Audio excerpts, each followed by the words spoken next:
Things are heating up in Gotham City with the second episode of The Penguin. Specifically, the episode's titled Inside Man.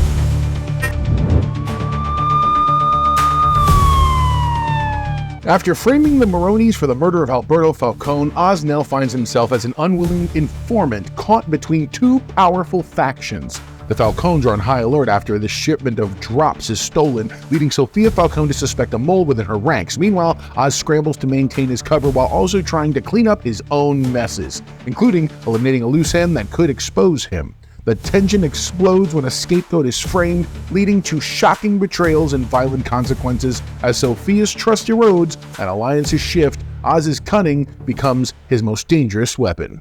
What's up, my know-it-alls? Okay, so as we go into this episode, Inside Man, I find myself making, oddly enough, comparisons to the Disney Plus series Agatha All Along. Why? What I'm comparing is the fact that neither one of these was high action or over the top in terms of what's happening, but both are very dramatically satisfying. They're telling very compelling stories.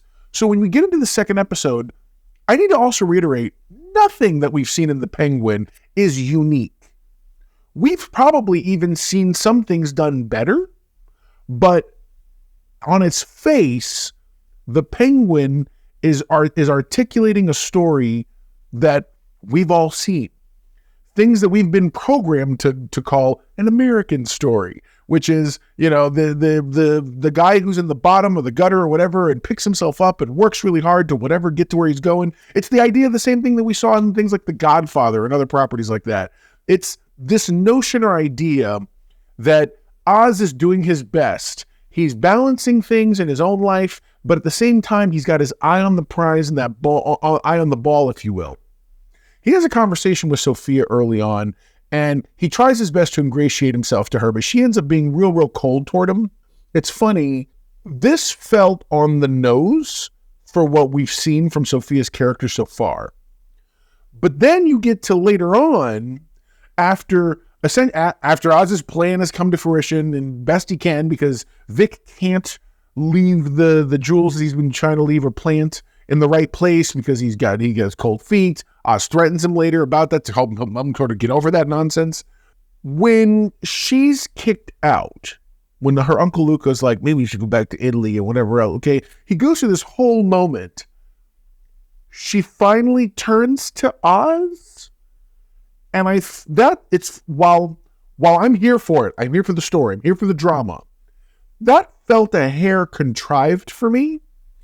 And I sit here and I say to myself, does this really I'm still here. I love the story they're telling. You know, you start to find out his mother suffers from dementia. He's got the landlord watching out for her, and he's paying a little something extra to keep an eye on her. Pero su demencia está empeorando. Yo creo que va a necesitar ayuda permanente. Oh, is he a doctor now too? But things aren't getting better from that end. You also have the fact that Oz's lady friend, who he got his alibi from in the first episode, she's finally piecing everything together, and she's like, look, man, you're putting us in all kinds of danger. You killed Alberto Falcone. That's why I need my alibi, isn't it? You're putting me and my girls at risk. It's not part of the deal. So there's this whole series of events happening, and he even tells her, I loved it. He says to her, did you catch it? When he's talking to his lady friend. He says to her, he goes, yeah, no, I'm going to have a really good idea. It's going to be great. It's going to be a nice, big, amazing place, way bigger than the other place, the club he had. And I believe he's talking about the club that we're used to seeing from him, which is a nice, big, fancy club and whatnot, the ties, the whole 9 yards. At one point, Oz meets with the Maronis, and he has to end up turning on Dude. Anyway, he's not over his head. He's right at his head. And I feel like the one place that Oz is excelling in really painting the picture of the future Penguin we're going to see, the way he's going about it, he refuses to give up. He's 100% committed to his path.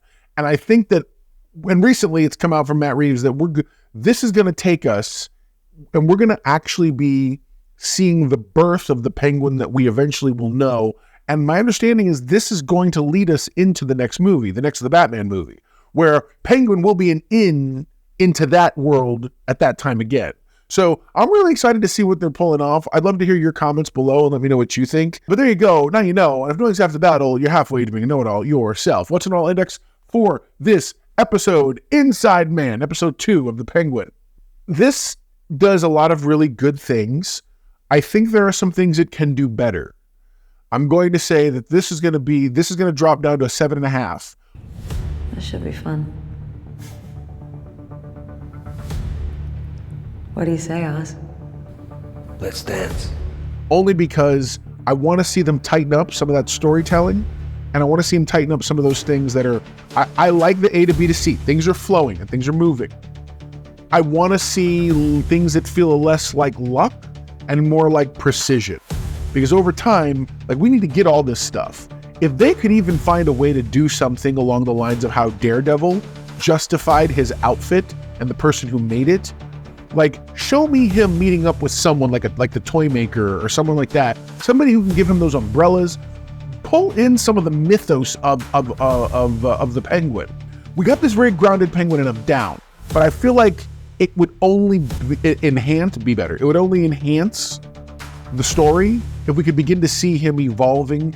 Because remember, Batman is at a certain level of not advancement, but of escalation. I want to see the Penguin reach a point of equal escalation. I feel like that's going to be the opportunity to really, really showcase this gritty world that Matt Reeves and them put together. But comment below, let me know what you thought. I would absolutely love to talk more about it. Do me a favor, that video right over here is going to be the last one that we did, our last review for episode 1. And that, of course, is the Penguin playlist. And as always, you can always subscribe to the channel. All right, guys, we'll talk again very soon. Never forget, everyone loves a know-it-all.